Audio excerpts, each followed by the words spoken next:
Bismillahirrahmanirrahim. Assalamualaikum warahmatullahi wabarakatuh. Innal hamdalillah nahmaduhu wa nasta'inuhu wa nastaghfiruh wa na'udzu billahi min shururi anfusina wa sayyiati a'malina.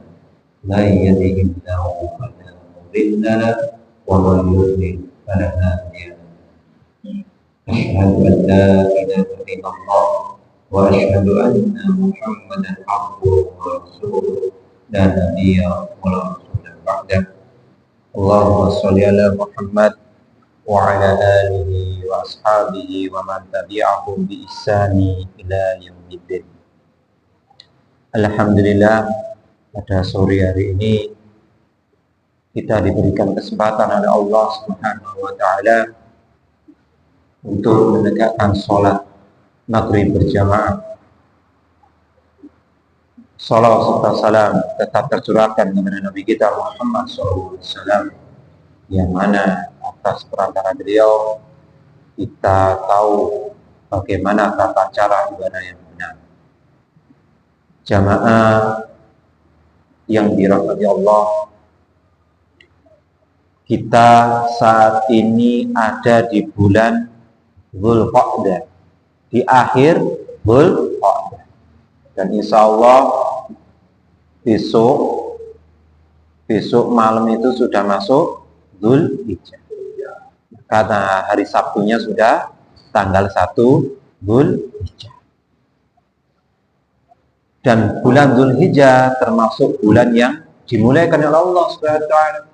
Allah firmankan di dalam surat At-Taubah ayat 36, Allah mengatakan, inna iddatash syuhuri indallahi ithna asyara syahran fi kitabillah yauma khalaqas samawati wal ardh minha arba'atun hurum. Jadi bilangan bulan di sisi Allah itu ada 12 bulan. Itu ketetapan di dalam agama Allah semenjak Allah menciptakan langit dan bumi.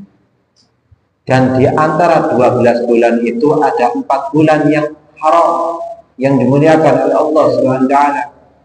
Ada 4 bulan. Dzalika dinul qayyim. Itulah ketetapan agama yang lurus.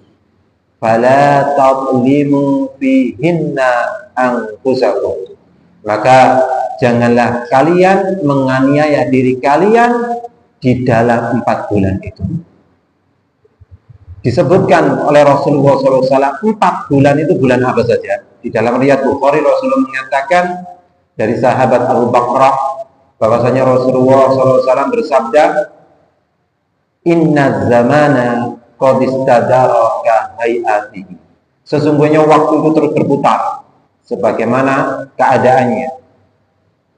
Yauma khalaqas samawati wal ardh, semenjak Allah ciptakan langit dan bumi.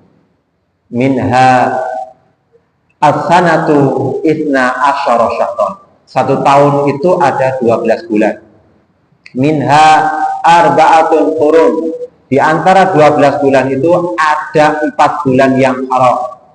Maksudnya dimuliakan oleh Allah Subhanahu wa taala. Kemudian dia mengatakan salasun mutawaliyatun. Yang ketiganya itu berurutan. Yang pertama adalah Dzulqa'dah wa Dzulhijjah wal Muharram. Itu yang berurutan. Jadi kita sekarang ada di Dzulqa'dah, besok masuk sudah besok malam Dzulhijjah, kemudian Muharram. Ini berurutan. Kemudian yang satunya itu tidak berurutan. War-Rajabu mudhar. Adapun sedangkan Rajab, bulan Rajab itu disandarkan ke kabilah Mudhar. Disebutkan oleh Al-Imam Ibnu Katsir, kenapa bulan Rajab ini kok disebut Rajabu Mudhar?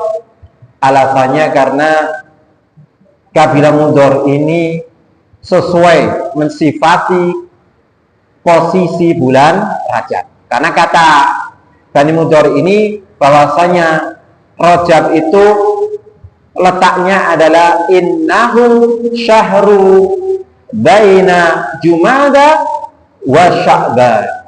Kata kabilah Mudhar bahwasanya bulan Rajab itu adalah letaknya itu setelah Jumadal Akhirah, kemudian sebelum Sya'ban. Itu letaknya bulan Rajab. Dan kita saat ini ada di bulan Dzulqa'dah. Maka kata Ibnu Abbas menafsirkan ayat ini, dinukil oleh Al-Imam Ibnu Katsir, menafsirkan ayat ini, kata beliau, fi kullihin. Tadi kan kita nggak boleh berbuat kedzaliman. Fala tadlimu fihinna anfusakum.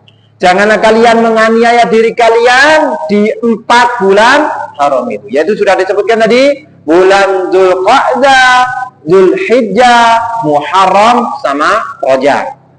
Kemudian, apakah kedzaliman itu nggak boleh hanya 4 bulan ini? Disebutkan oleh Ibnu Abbas, fi kullihin. Kedzaliman itu dilarang setiap waktu. Seluruh bulan dilarang berbuat kezaliman. Tetapi di sini kata Ibnu Abbas, summahtasso min dzalika arba'ata asyhur. Kemudian dikhususkan oleh Allah. 4 bulan ini dikhususkan. Wa ja'alahunna haraman. Maka 4 bulan ini jadikan bulan haram, bulan yang mulia. Bulan yang di situ juga salah satunya tidak boleh melakukan peperangan. Tidak boleh melakukan memulai peperangan. Di ayat surat Al-Baqarah, orang-orang kafir bertanya, yas'alunaka anisyahril harami qitalin fi. Mereka bertanya kepada engkau, ya, tentang berperang di bulan haram, 4 bulan itu. Qul qitalun fihi kabir. Katakan kepada mereka, berperang di bulan 4 itu dosa besar. Dan ini menunjukkan di situ bahwasanya bulan ini punya kemuliaan. Kemudian kita saat ini masuk di bulan besok sore atau Sabtu itu sudah masuk bulan Dzulhijjah. Materi kita pada sore hari ini yaitu mendulang pahala di awal Dzulhijjah. Ada salah satu hadis dari sahabat Ibnu Abbas, disebutkan hadisnya bahwasanya Rasulullah bersabda, "Ma min ayyamin al-amalu salihu fiha ahabbu ilallah."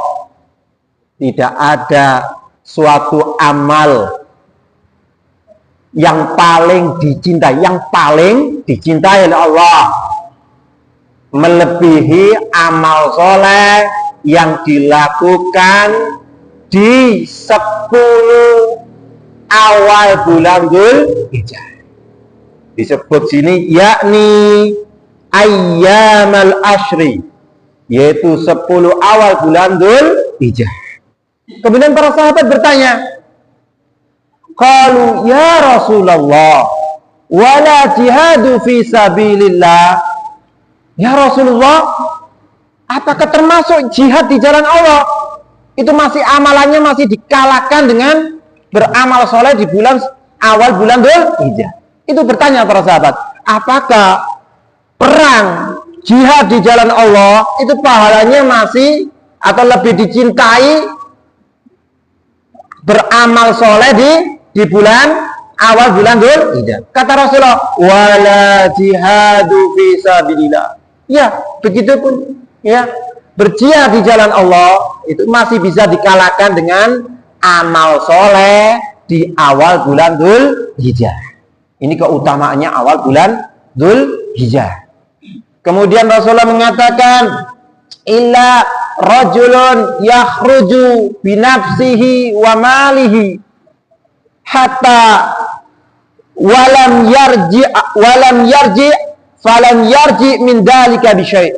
Kecuali seseorang yang keluar jihad di jalan Allah, kemudian dia bawa apa itu berjihad, berangkat berjihad dengan jiwa raganya, juga membawa hartanya untuk membiayai berjihad, kemudian nggak ada yang kembali. Dirinya tidak kembali, hartanya pun tidak kembali.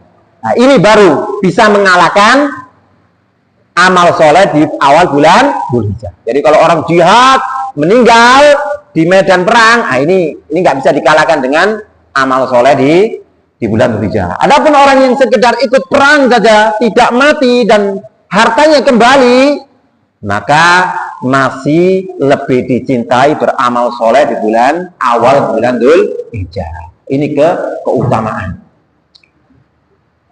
Di sini diriwayatkan oleh Imam Ahmad, Imam Tirmidzi, Ibnu Majah, banyak yang meriwayatkan hadis ini. Kemudian dalil yang kedua adalah keutamaan bulan 10 awal bulan Dzulhijjah. Dalil yang kedua adalah dari firman Allah di dalam surat Al-Fajr ayat yang kedua. Allah mengatakan di surah Al-Fajr ayat yang kedua, walayalin ashr, walayalin ashr, dan demi malam yang ke-10. Di sini ulama berbeda pendapat penafsiran. Ada 4 pendapat. Nah, jadi ulama di dalam surat Al-Fajr ayat 2 ini ada 4 pendapat. Yang pertama adalah al-ashrul awailu min Dzulhijjah. Pendapat yang pertama adalah 10 hari pertama di bulan Dzulhijjah. Kemudian pendapat yang kedua, al-ashrul awailu min Ramadan. 10 hari pertama di bulan Ramadan. Kemudian pendapat yang ketiga, al-ashrul awailu min Ramadan. 10 hari terakhir di bulan Ramadan. Kemudian pendapat yang keempat, al-ashrul awailu min Dzulhijjah. Al-asru awailu min Muharram. 10 awal di bulan Muharram. Kemudian Al-Imam Ibnu Rajab lebih menguatkan bahwasanya yang lebih tepat adalah tafsir dari ayat Al-Fajr ayat 2 ini adalah 10 hari pertama di bulan Dzulhijjah. Karena apa? Karena mayoritas ahli tafsir, dan ini juga termasuk pendapatnya Ibnu Abbas, dan ini juga termasuk pendapatnya Ibnu Abbas, ya. Tapi kenapa disebut layal? Layal itu malam, yang padahal yang disebut ini adalah hari. Nah, ini makna lail itu bisa juga bermakna hari, yaum. Kemudian sekarang pertanyaan, muliaan mana 10 hari terakhir di bulan Ramadan dengan 10 hari awal bulan Dzulhijjah? Maka dua-duanya ini mulia, cuma dirinci oleh Al-Imam Ibnu Qayyim di dalam kitab Zadul Ma'ad, merinci. Kalau siang harinya berhubung dengan siang harinya, maka lebih mulia 10 awal bulan Dzulhijjah kalau siang harinya. Tetapi kalau malam harinya itu lebih utama 10 hari terakhir bulan Ramadan, karena di sana ada malam Lailatul Qadar. Jadi keduanya punya keutamaan. Maka kita di sini tadi disebutkan tidak ada amal yang lebih dicintai oleh Allah, yaitu amal soleh yang dilakukan di 10 hari bulan Dzulhijjah. Lalu amal apa saja yang bisa dilakukan di 10 awal bulan Dzulhijjah? Yang pertama adalah puasa. Karena ada riwayat dari sebagian istri Rasulullah SAW, dan hadis ini diriwayatkan oleh Imam Abu Dawud dan disahihkan oleh Syekh Albani. Dari sebagian istri Nabi SAW mengatakan, qalat kana Rasulullah SAW yasumu tis'a Dzulhijjah wa yauma Asyura wa salasata ayyamin min kulli syahrin. Rasulullah SAW biasa berpuasa yasumu tis'a dzulhijjah, 9 hari di bulan Dzulhijjah. Kemudian wa yauma asyura, dan puasa Asyura, berarti puasa tanggal 10 di bulan apa? Puasa Asyura itu bulan bukan, kalau Asyura di bulan Muharram. Kemudian Rasulullah juga biasa berpuasa salah satu ayam mingkuli syahrin. Jadi di bulan 3 hari di bulan ini, bulannya bulan Hijriah. Ya, jadi Dzulhijjah tanggal berapa? 13, 14, 15. Bukan nanti puasa ayamul bid 13, 14, 15 Agustus ya, bukan. Ini bulan Hijriah.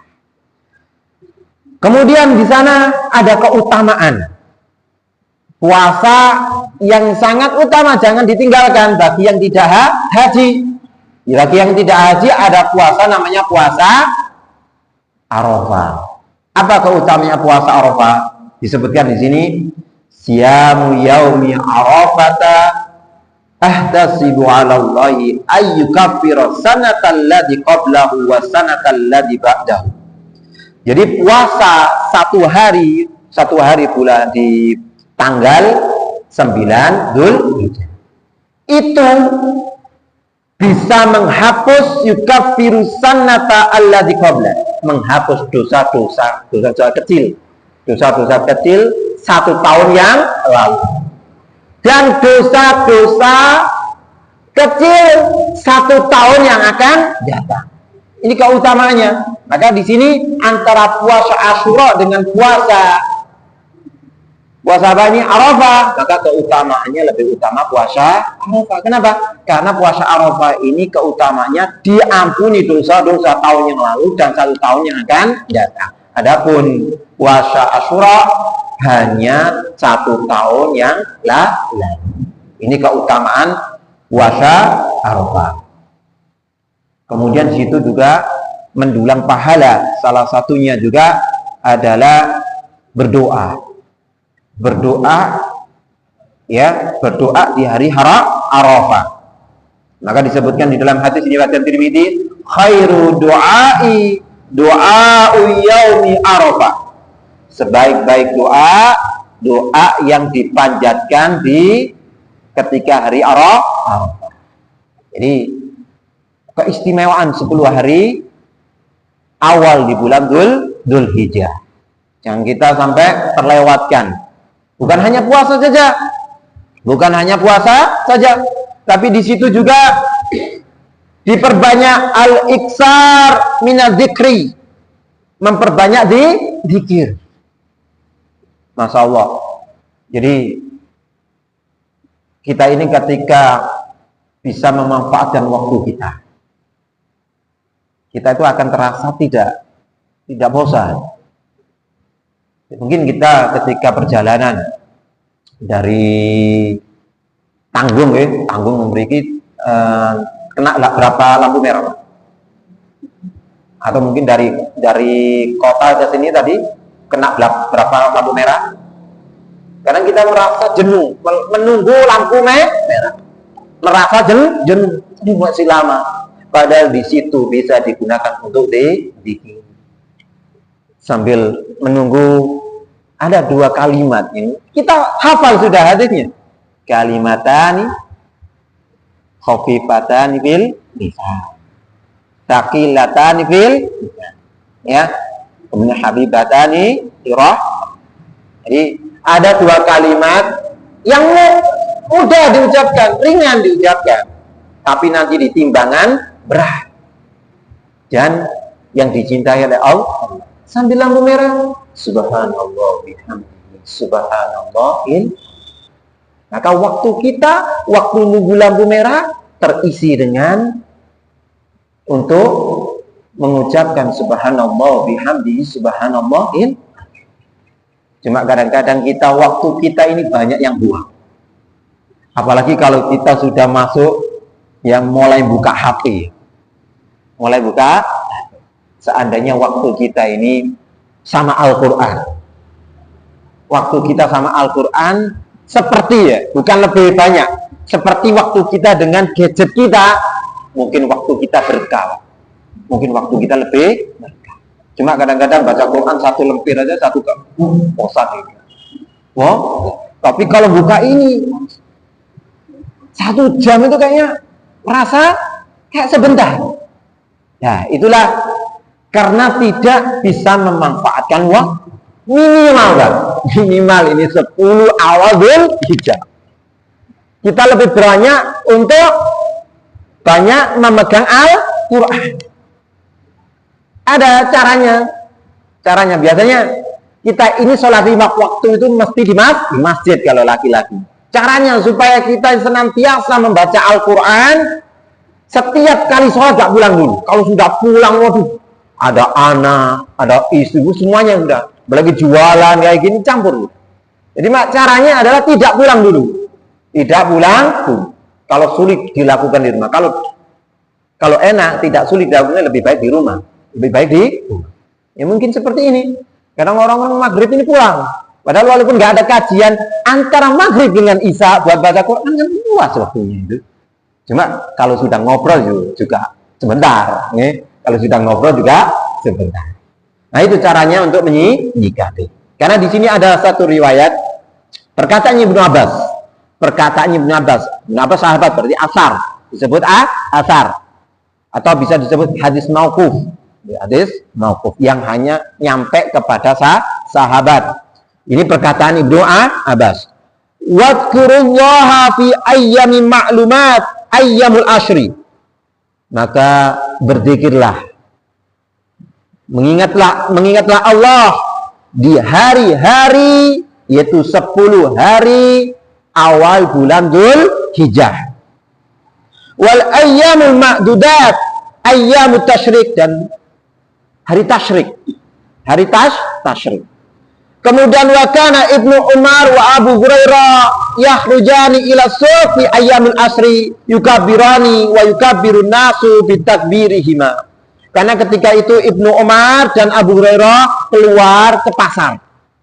Keluar ke pasar fi ayyamil asri, di 10 hari 10 awal bulan Dzulhijjah. Yukabbirani. Mereka berdua, Ibnu Abbas, Ibnu Umar sama Abu Hurairah bertakbir. Wa yukabbirun nas bitakbirihima. Kemudian manusia juga ikut bertakbir dengan takbirnya Ibnu Umar dengan Abu Hurairah. Ini memperbanyak takbir, memperbanyak tahlil, memperbanyak tasbih. Nanti kalau sudah dibiasakan itu, mungkin dalam perjalanan itu amalan itu tergantung kebiasaan, Mas. Amalan kadang kebiasaan. Ini saya ini perjalanan mungkin dari berangkat kerja, mungkin dari Lumajang. Oh, lampu merah sana baca istighfar. Astagfirullah. Lampu merah ke sana supaya nggak bosan satu amalan dengan amalan yang lainnya. Itu kalau sudah dibiasakan, itu otomatis biasanya. Kalau nggak istighfar nggak enak. Nah ini amalan-amalan yang mudah.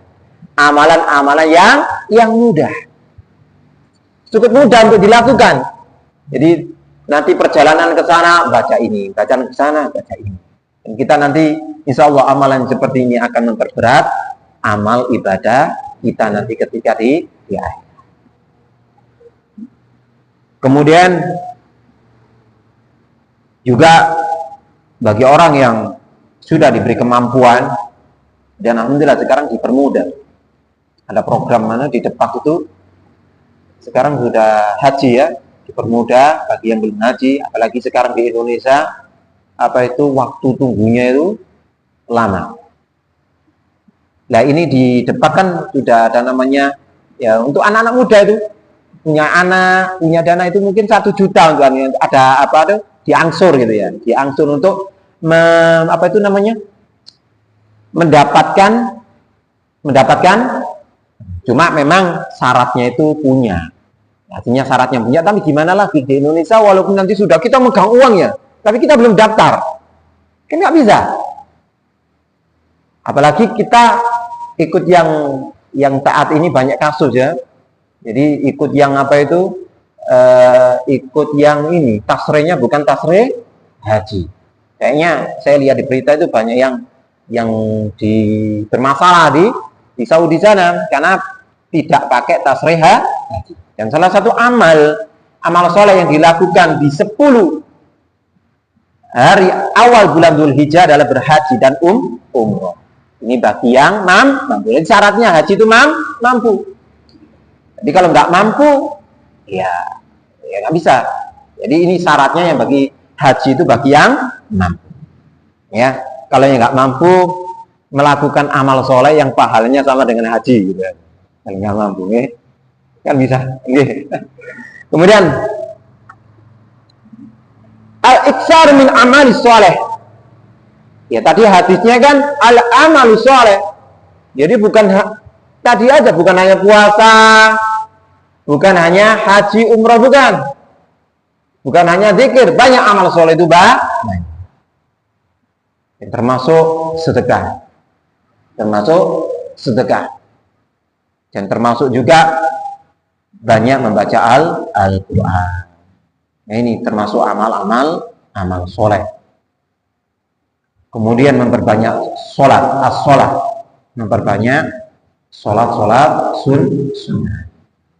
Tapi kadang-kadang ketika kita dijanjikan oleh Allah berkaitan dengan sholat ini, ketika sholat masjid, sholat jamaah mendapatkan 27. Jadi kalau sholat di rumah, sholat sendiri ya, dapat 1. Tapi kadang-kadang ketika masalah akhirat, kadang-kadang itu biasa-biasa saja. Tapi coba masalah dunia. Ketika kita kerjanya full, kerjanya ditambah, akan mendapatkan gaji yang lebih. Tentu kita lebih semangat. Tapi ketapa dengan janji Allah masalah pahala yang nantinya itu akan berpengaruh kepada keselamatan kita di akhirat, kenapa malah nggak semangat kita masalah dunia? Nggak semangat kita itu nggak seperti mengejar dunia. Padahal kita tahu dunia itu sementara. Bahkan mengumpulkan harta belum tentu harta itu bisa kita nikmati. Tetapi janji Allah, ya kita lihat sekarang ini berapa banyak orang-orang Islam, tapi berapa banyak yang menegakkan sholat jamaah di masjid? Kemana? Apakah sholat di rumahnya? Apakah di jalan? Ya, ini perhatian kurang, perhatiannya maka kita sendiri di samping kita juga mengamalkan amalan-amalan, yaitu seperti sholat tadi, ya sholat wajib dilakukan juga mengajak orang. Dakwah itu tanggung jawab kita semua. Dakwah itu nggak harus menjelaskan fikih sholat. Itu ada sendiri. Ya, semuanya itu bisa berdakwah, tapi sesuai dengan kemampuan masing. Dan salah satu di sini amal soleh, termasuk amal soleh di 10 awal bulan Dzulhijjah adalah al-amru bin ma'ruf. Beramal ma'ruf wa nahyu 'anil munkar, dan mencegah dari kemungkaran. Dan salah satunya juga kemungkaran itu orang meninggalkan sholat. Orang meninggalkan sholat. Dan kita lihat banyak orang-orang yang menganggap sholat itu sekedar bukan sunnah. Secara realita orang tahu kalau hukumnya tahu, karena secara amalan, secara amalia, secara praktek, banyak menganggap sholat itu hanya sekedar kayak nabung. Saya nggak sempat sekarang, duhur nggak sempat di jalan, asar masih di tempat kerja, sempat saya cuma maghrib dan itu kebanyakan. Dan seperti itu adalah tanggung jawab mengajak orang untuk sholat. Bagaimana supaya orang mau sholat. Jadi memang di dalam hukum fikih ada rincian orang-orang bagaimana orang itu meninggalkan sholat. Tapi bagi kita, apa hukum bagi orang yang nggak sholat? Kita ajak sholat. Kita ajak supaya mereka mau sholat. Karena memang kadang-kadang karena lingkungan berpengaruh. Karena memang kebanyakan di situ orang-orang itu meremehkan sholat.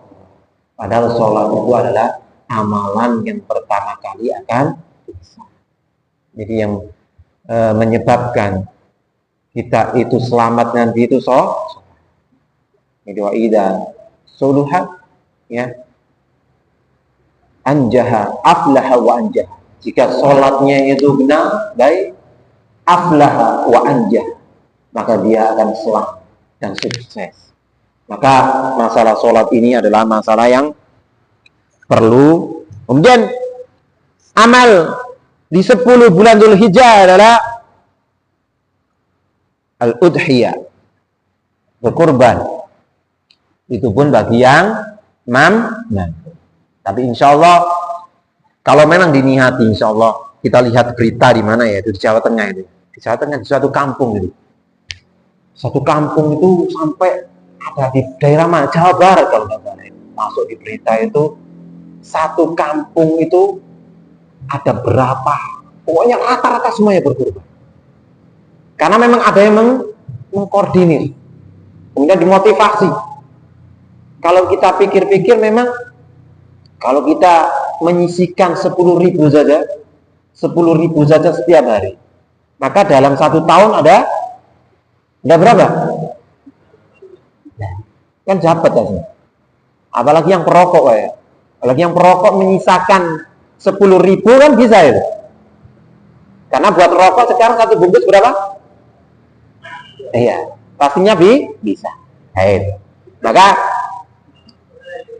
ini juga amal soleh. Jadi amal soleh. Karena kadang-kadang kita yang banyak itu yang nunggu dagingnya, bukan yang berkorban.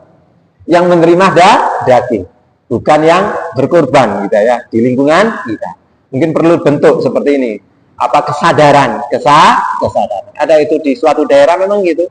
Ada yang mengkoordinir, ada yang motivasi, tapi intinya itu punya. Kalau dia masih punya hutang, lebih baik melunasi hutang. Maksudnya di situ orang itu punya kelebihan harta. Kalau dia masih punya hutang, lebih baik menyelesaikan hutang dulu. Itu. Kemudian at-taubah. Yang terakhir adalah termasuk amalan-amalan. Jadi taubat itu bukan hanya orang yang berdosa saja, Pak. Maka taubat itu bukan hanya orang yang bergelimang dengan dosa. Kita ini juga banyak dosa. Jadi taubat itu sering kita lakukan. Jadi bukan hanya orang-orang yang tidak beribadah saja, bukan orang-orang jatuh kepada banyak maksiat, tapi kadang-kadang kita sendiri juga sering bermaksiat. Maka taubat itu bukan hanya orang-orang yang jauh dari ajab, tapi taubat itu bagi kita yang merasa sudah beramal soleh, merasa sudah banyak, merasa sudah soleh. Ini perlu taubat. Karena tanpa sadar kita juga nanti ada penyakit bangga. Ada penyakit apa? Penyakit bangga diri.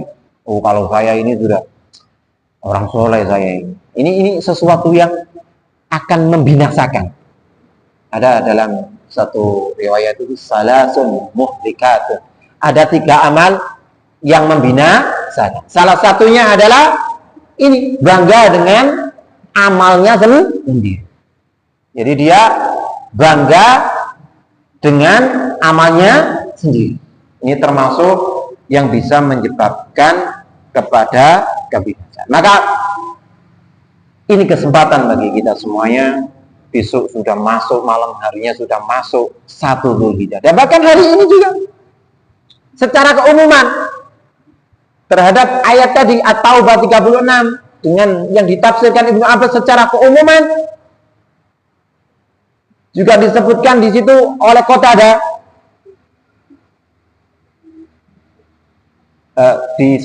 disebutkan oleh Ibnu Abbas juga di ayat, di tafsir tadi di ayat surat At-Taubah 36, di tafsir Ibnu Abbas terusannya itu kan wa ja'ala dzanba fihin Allah, dan Allah jadikan berbuat dosa di bulan 4 tadi, 4 bulan haram tadi itu Allah. Jadi berbuat dosa itu juga dosanya lebih besar daripada dosa dilakukan di bulan lainnya. Wal amala shalihah wal ajra a'zam. Begitu juga beramal soleh, pahala di 4 bulan yang mulia ini juga a'zam, ya, lebih besar daripada bulan-bulan lainnya. Tentu di situ juga ada perincian ketika dibandingkan dengan bulan Ramadan. Itu seperti tadi itu, ketika 10 awal bulan Dzulhijjah yang paling utama ketika siang harinya. Ketika bulan Ramadan paling utama ketika malam harinya. Ada rincian. Maka kurang berapa menit? Sudah? Kurang 10? Ya, sudah lama Pak. Iya. Maka salah satunya juga memanfaatkan bulan-bulan haram ini untuk beramal soleh, untuk mencari bekal. Allah Subhanahu wa taala berfirman di dalam surat Al-Baqarah 197, Allah mengatakan wa tazawwadu fa inna khairaz zadi taqwa wattaquni ya ulil albab. Dan berbekalah, karena sebaik-baik bekal, sesungguhnya sebaik-baik bekal itu adalah takwa. Maka bertakwalah wahai orang-orang yang berakal. Ditafsirkan di dalam tafsir disebutkan ayat ini, tafsirnya adalah wa khudhu li anfusikum zadan minat ta'am wa syarab li safaril haji. Ayat ini berkaitan dengan haji. Haji. Yang dimaksud di sini juga bekal, maka berbekallah kalian dengan makanan dan minuman untuk haji. Tapi juga maknanya di dalam ayat ini juga wazadan min salihil a'mal di daril akhirati, juga berbekal. Berbekallah kalian dengan amal soleh untuk perjalanan akhirat, untuk perjalanan menuju akhir. Maka di sini perintah untuk berbekal di sini bukan hanya ketika safar haji, tapi juga berbekal ketika menuju kampung akhirat.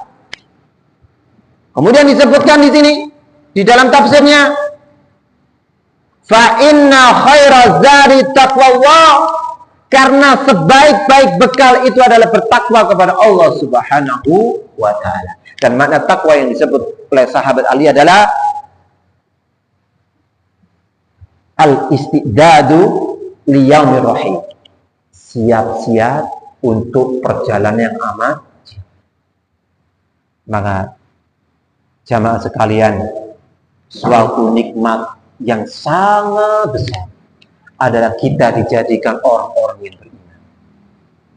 Seandainya naudzubillah min dzalik, ada orang-orang diberikan kenikmatan dunia, di dunia ini nggak pernah merasa kekurangan, mulai lahir sampai tua, sampai meninggal, dia dalam keadaan berkecukupan, semuanya terpenuhi, keinginan di dunia ini terpenuhi. Tapi orang itu tidak diberi kenikmatan keimanan, meninggal dalam kekafir. Maka apa yang terjadi? Kematiannya adalah awal dari penderitaannya untuk selama-lamanya. Maka kita bersyukur, dan semoga kita ditetapkan sampai ajal menjemput. Maka seringlah kita ini berdoa, ya muqallibal qulub. Ini kenikmatan yang sering kita tidak syukuri. menjadikan kita menjadi orang Islam, dan menjadikan diberi petunjuk oleh Allah, kita bisa beramal soleh, dan semoga nanti juga kita dijaga oleh Allah sampai ajal menjemput. Ini kenikmatan yang luar biasa. Karena kalau kita lihat, ada orang yang diberikan nikmatan, tetapi dia nggak diberi kenikmatan Islam. Dia tidak diberi kenikmatan iman. Maka ketika dia sudah selesai kehidupan dunia ini, meninggalnya itu adalah awal dari penderitaannya untuk selama. Adapun orang beriman, ketika meninggal, bagi orang yang beriman itu di sana dijanjikan kenikmatan sebelum kenikmatan surga, yaitu nikmatku. Jadi belum mendapatkan nikmat surga, sudah ada nikmat. Tapi bagi orang yang tidak diberikan nikmat keimanan, tidak diberikan kenikmatan Islam, ketika berakhir kehidupan dunia, dia mendapatkan siksa sebelum siksa akhir. Maka jamaah sekalian, ini adalah nikmat yang luar biasa yang perlu kita jaga dengan sering-sering berdoa. Waktu sudah habis, ya? Kita akhiri kajian kita pada malam hari ini dengan sama-sama membaca doa. Subhanallah bihamdihi, asyhadu an la ilaha illallah. Assalamualaikum warahmatullahi wabarakatuh.